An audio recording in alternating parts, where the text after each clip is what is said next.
Bonjour à tous et bienvenue sur la chaîne de votre liberté et ce 22e MAC de l'investissement fractionné et tokenisé. Et oui, et ben même pendant les jours fériés, je suis présent et je fais le MAG. Alors il va être un peu plus court que d'habitude parce que bah, je vais essayer de retrouver ma famille et pour être honnête, il n'y a pas non plus énormément d'actualité. Allez, on commence tout de suite avec Realty, forcément. Alors, on voit qu'il reste quelques propriétés de disponibles sur Realty et notamment, il y a celle-ci encore donc Hereford qui était quand même plutôt bien notée, en tout cas par moi était plutôt bien notée. Donc j'avais quand même mis la note de 7,23.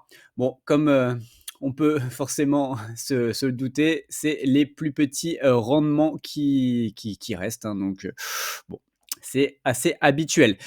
Également, il reste toujours la propriété au Panama, on va en parler notamment dans le résumé du CC. On voit que ça a quand même pas mal diminué, on était à plus de 3 000, donc là ça a pas mal diminué et la raison c'est que, on a décidé finalement de l'acheter, donc je pense qu'il y en a qui se sont décidés à, l'acheter finalement aussi acheter un token.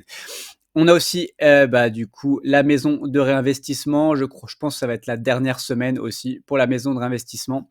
Donc voilà, si vous êtes intéressé, je pense qu'il faut vous inscrire cette semaine. Allez, on va aller voir tout de suite ce qui s'est passé dans l'actualité cette semaine de Realty. Alors déjà, on a eu, un State of the Estate de la part de Rémi et on a eu aussi le CC qui était en anglais. Donc, le State of the Estate, je vais pas forcément, tout vous dire. Il va y en avoir normalement, alors il est prévu d'en avoir un cette semaine, donc normalement mardi en français. Donc on va répondre absolument à toutes les mêmes, questions et sans doute d'autres, en direct. Donc les seuls points sur lesquels je vais vraiment, insister qui moi me paraissent assez importants, c'est notamment, alors parce que je l'ai appris aussi, donc c'est la salle. Typiquement, il faut refaire absolument toute, l'électricité. Elle n'était pas aux normes, quand ils ont fait, en tout cas quand la mairie est venue inspecter, elle n'était pas aux normes, donc ils doivent tout refaire l'électricité. C'est-à-dire, il faut tout recasser, hein, honnêtement, faut pour l'électricité, il faut recasser les murs et autres. Donc c'est pour ça que ça prend beaucoup, beaucoup de temps, pour, la salle. Après, heureusement, il y a les assurances qui nous payent, un rendement, sur la salle, hein. Je crois qu'on est quand même aux alentours de 8. Donc bon, voilà, on n'est pas perdant non plus sur, cette propriété. Ensuite, qu'est-ce qu'il y a d'autre? Bon, honnêtement, c'est assez rapide. Je vais pas passer trop longtemps. On voit que le jacuzzi est toujours a été livré, mais toujours pas installé à Lost Shaker. Voilà, il fallait des permis, qu'ils n'avaient pas encore, donc il a mis combien un peu de temps à arriver et on va voir un, nouveau, tenant move out qui va arriver donc vers mai et juillet. Donc et notamment, ils vont faire une augmentation assez agressive de certains loyers. Donc ça risque, en tout cas, il y a certains locataires qui risquent de déménager, suite à ces augmentations, de loyers agressifs et d'autres resteront et accepteront ces augmentations, ce qui nous permettra aussi d'augmenter notre, rendement. Voilà, ça je vous laisserai aller voir. En tout cas, il y a le nouveau State of the Essay qui devrait avoir lieu, donc comme je vous ai dit, cette semaine en français et du coup pour le CC en anglais, comme d'hab, il a été assez rapide, hein, une grosse demi-heure max. Qu'est-ce qui a été important? On va dire que ah si, point très important, donc bon, ils sont satisfaits de la levée de fonds, donc ça, bon, tant mieux qu'ils soient satisfaits, on va en parler, juste après.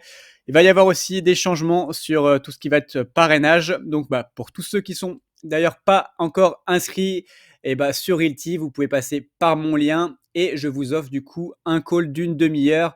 Voilà, vous pourrez me poser absolument toutes les questions, que vous voulez sur Realty ou autre. Mais voilà, donc en tout cas, moi, mon offre, c'est celle-ci. Ensuite, qu'est-ce qu'on a d'autre? On a alors le fait d'être actionnaire de la SPV aussi, donc ils ont parlé de tout ce que ça peut, permettre, notamment, peut-être distribution de dividendes ou pas. Ça, c'est après, ce sera aux actionnaires lors de vote de décider et l'idée, à mon avis, ce sera plus dans l'utilisation, on va dire d'augmentation du capital, c'est-à-dire racheter peut-être d'autres propriétés, l'investir dans des propriétés Realty, acheter dans autre chose. En tout cas, c'est une possibilité, ce qui permettrait aussi d'augmenter la valeur de la société. Donc ça dépendra des votes, en tout cas des actionnaires de la SPV. Ensuite, comme je vous en ai parlé au tout début, donc il a été décidé et bah, que Lucero au Panama serait acheté. Donc là, ils sont en train de négocier, un prix final et en tout cas, ils vont continuer au Panama. Donc ça, c'est la bonne nouvelle. Donc ils vont continuer au Panama et plutôt proche, des plages. Voilà, tout ce qui va être aussi maison, courte durée. Ensuite, qu'est-ce qu'on a d'autre? Ah ça, c'est quand même très important, donc l'ouverture, d'autres pays en Amérique latine, donc qui arrive very, very soon. On a appris pendant le State of the Estate que Rémi devait se rendre en Colombie. Donc voilà, c'est peut-être une piste aussi sur les potentiels, nouveaux pays qu'on va avoir très, très prochainement. Ensuite, bon après voilà, qu'est-ce qu'il y a? Pas forcément de choses intéressantes. Le partenariat avec Roofstock, pour l'instant, il donne rien d'intéressant. Voilà, il y a pas de nouvelles, bonnes propriétés et en gros voilà pour, le résumé du CC. Ensuite, juste moi, c'est un petit point aussi par rapport au State of the Estate qui m'a marqué, c'est que finalement, voilà, aujourd'hui, le ratio de location, on est à 95,59. Donc, on peut se dire, bon, en effet, il manque 4,5% de location. Mais donc, ça fait à peu près 70, 70 units, pardon, pas propriétés, mais 70 units. Bon, en fait, c'est pas tant que ça, parce que quand on regarde, il y a déjà Jefferson, Jefferson, ciao, hein, parce qu'elle est partie en fumée. Donc, il y a déjà 14 unités qui, ouais, de toute façon, c'est logique, hein, ne peuvent pas être louées, parce que l'immeuble n'existe plus. Donc, déjà, sur les 70, il y a 14 de Jefferson. Ensuite, on a du Lénore aussi qui est, il est pareil, il y a eu un petit feu, donc il y a quand même 9 logements qui ne peuvent pas être loués, enfin qui vont en tout cas être, reloués assez prochainement parce que je crois que les travaux sont terminés. Mais bon, ça reste logique, hein, donc il y a eu un incendie, donc on a perdu des locataires. Ensuite, on a, également Scovell où il y avait 3 logements qui étaient en sous-sol, mais ça c'était prévu depuis le début, que ça allait mettre beaucoup de temps à être loué. En tout cas, c'est normal, hein, des appartements en sous-sol et en plus, il fallait faire les travaux pour les mettre aux normes et autres, donc ça, c'était aussi assez logique.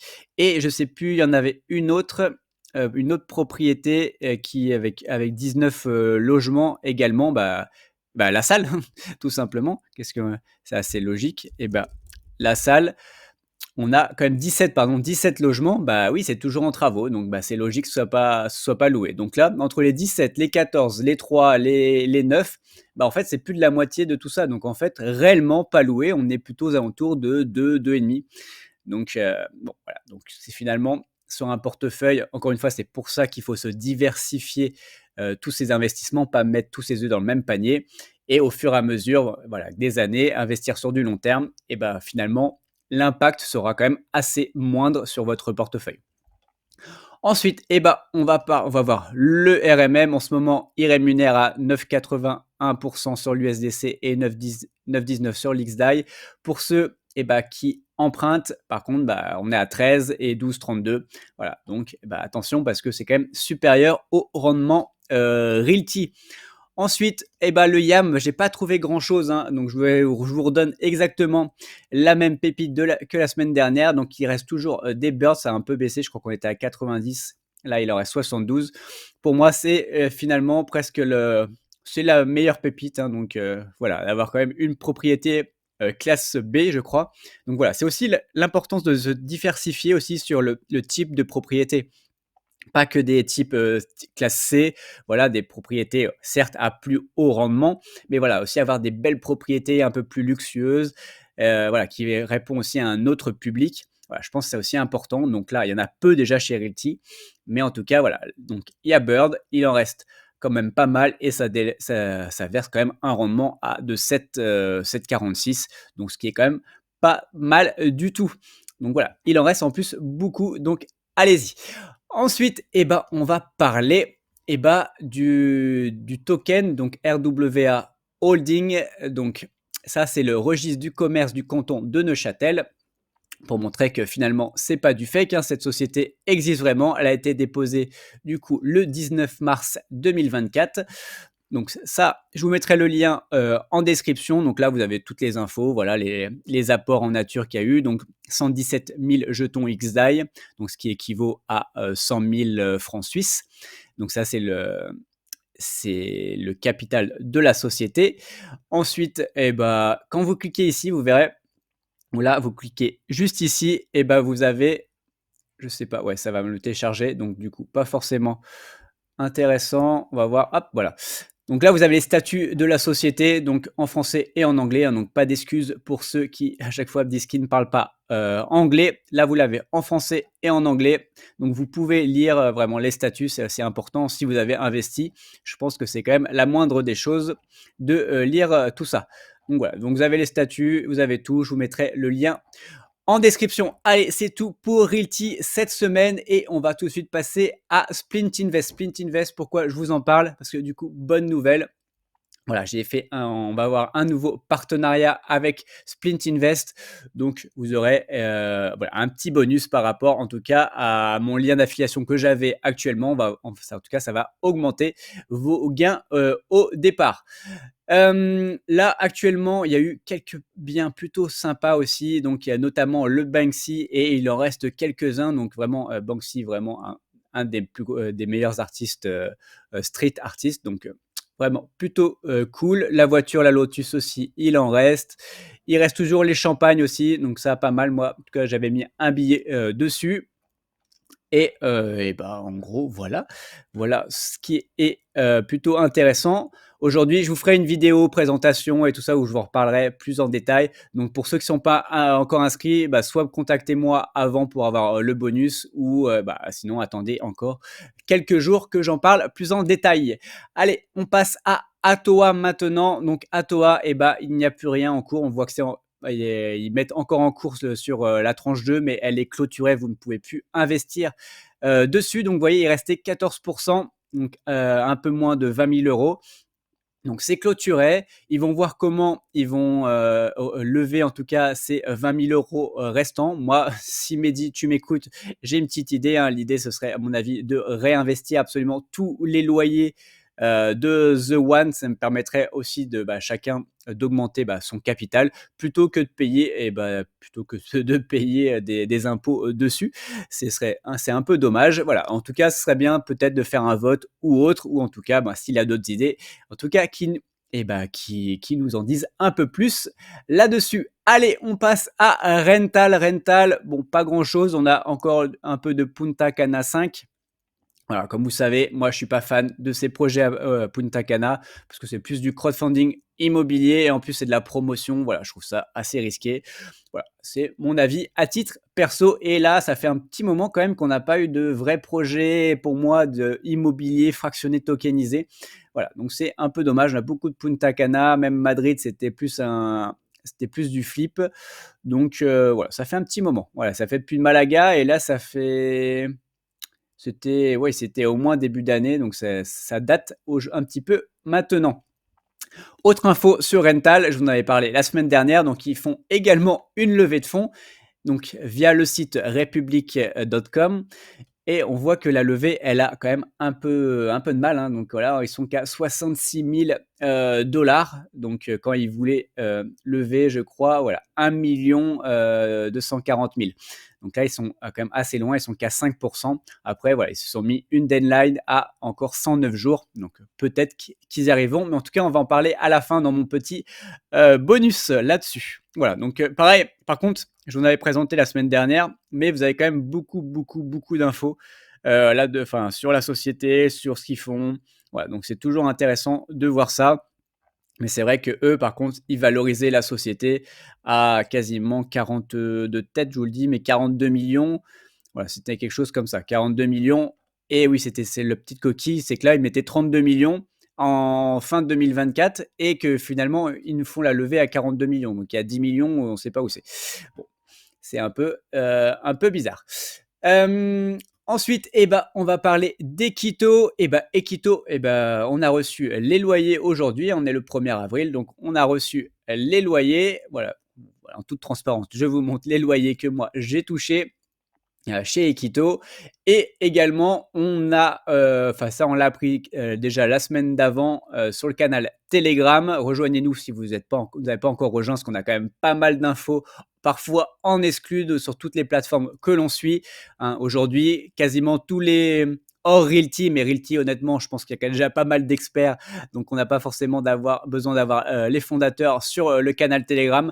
Mais voilà, sur Equito, on a un des fondateurs, sur Rental, on a aussi une des collaboratrices, sur Atoa, on a Mehdi, voilà, donc quasiment toutes les plateformes que l'on suit assez régulièrement, on a quelqu'un de leur équipe qui nous donne des infos, qui répondent à toutes nos questions. Et du coup, on apprenait que donc cette semaine va y avoir donc le Equito 21, donc déjà le 21e bien de Equito, et qui sera en plein centre de Valence, donc proche de Avenue d'Alcide. Donc ça, très bonne nouvelle, parce que c'est vrai que moi je préfère investir sur des projets dans le centre de Valence plutôt qu'en périphérie. Et ensuite, en petit bonus, voilà, c'est tout en tout cas pour Equito. En petit bonus, j'ai voulu faire aussi une analyse entre les 4 plus grosses plateformes internationales que l'on suit régulièrement, pour voir aussi, eh bah, quelle était leur activité et en fonction des pays. Je trouvais ça assez intéressant. Donc là, on va suivre Realty, on va suivre Splint Invest, Rental et Equito. Donc là, l'analyse se fait sur les 90 derniers jours, donc dans tous les pays, vraiment dans le monde. Donc on voit au niveau des recherches Google, donc on est sur Google Trends, on voit, bon, bah, forcément en bleu c'est Realty, Realty est quand même beaucoup plus présent. Ensuite, en jaune, on a du Rental, en vert, on a Equito et en rouge, on a Splint Invest. Donc voilà, donc en moyenne, Realty est quand même bien au-dessus. Et après, à chaque fois, il y a des petits pics. Donc je pense qu'il y a eu de l'activité. Typiquement, ce 3 février 2024, il y a dû avoir quelque chose chez Rental. Donc là, on a eu un petit pic, notamment. Mais bon, vous voyez que c'est par rapport à Realty là-dessus, c'est quand même assez faible. Ensuite, très intéressant, par contre, ça va être par pays. Donc, voir la comparaison par pays. Et typiquement, on regarde, on prend l'Espagne. Donc, l'Espagne, eh ben, on voit que Rental est très populaire là-bas. Donc, Rental, c'est 55% des recherches. Donc, si on compare entre Realty, Splintivel, Rental et Equito. Donc, Rental, très, très populaire. Equito, légèrement en dessous, en tout cas. Et Realty, 8%, donc très faible. Au Mexique, on voit que Equito est quand même, pareil, très, très populaire. Donc, entre 47% et Realty, 53%. En Suisse, là, pour le coup, c'est Splint Invest qui est populaire, mais c'est normal. Splint Invest est une société suisse, donc c'est assez logique. Donc là, on est quasiment à du 50-50. Ensuite, si on va regarder par assez étonnant, en Suède, eh ben, Equito est quand même aussi très populaire. Donc 37% pour Equito, 63% pour Realty. Au Royaume-Uni, alors là, je suis assez étonné parce qu'il y a quand même une branche de Splint Invest qui est dédiée pour le Royaume-Uni. Donc, je pensais que Splint Invest serait beaucoup plus important au Royaume-Uni. Mais finalement, on voit que Equito, pareil, a quand même un bon pourcentage là-dessus. Donc ça, malgré tout, intéressant. En Belgique, pour le coup, bah, Splint Invest est assez populaire. On voit 25% pour Splint Invest, 75% pour Realty. En Italie, du Equito et du Realty. En Turquie, un peu de Splint et surtout du Realty. Et là, on va arriver sur notamment alors, les États-Unis. Donc, beaucoup de Realty, 93%. Mais on voit que la Rental est plus populaire que, par exemple, Equito ou le reste. Donc, voilà. Donc, on voit quand même une certaine popularité de Rental aux États-Unis. C'est assez logique, ils ont aussi des biens aux États-Unis. En Allemagne, donc 5% de Splint Invest, bon, c'est logique, en fait, c'est aussi l'antenne de l'Union européenne de Splint Invest est basée en Allemagne. Donc, eh ben, c'est aussi logique en tout cas, il y a une certaine popularité de Splint Invest là-bas. Equito assez faible, 1%, et surtout du Realty. Et après, en France, eh ben, on voit qu'en France, c'est principalement du Realty à 96%, du Equito un peu à 4%. Bon, j'espère que j'en fais, je suis un peu aussi responsable de ces 4%. Et très très léger sur Splint Invest, moins de 1%. Voilà, bon, c'était assez intéressant de voir ça aussi, la répartition en fonction des pays et de voir finalement dans quel pays chaque plateforme est assez fort. Donc là, Rental très fort en Espagne et aux États-Unis. Et bon, Realty avec beaucoup plus de diversification géographique que les autres plateformes. Et Splint Invest, Suisse, Allemagne et principalement et Belgique. Donc voilà. Et Equito, quand même pas mal en Europe. C'est quand même assez bien réparti en Europe. Et un petit peu, je ne sais plus si on avait vu le Mexique. J'avais vu ça tout à l'heure. Hop. Voilà. Donc après, le reste, ça reste très. Hop, ouais, Mexique, voilà, très fort, Iquitos est très fort au Mexique par rapport à tous les autres. Donc voilà, presque 50-50 avec Realty. Donc voilà, c'est assez étonnant, mais c'est vraiment très, très intéressant d'étudier tout ça. Allez, voilà, c'est tout pour cette semaine et pour rappel, tout ceci ne sont pas des conseils en investissement. Mon but n'est pas de vous apporter le poisson tout cuit dans l'assiette, mais de vous apprendre à pêcher. Faites vos propres recherches avant d'investir votre argent. Allez, on se voit dans une prochaine vidéo. Ciao.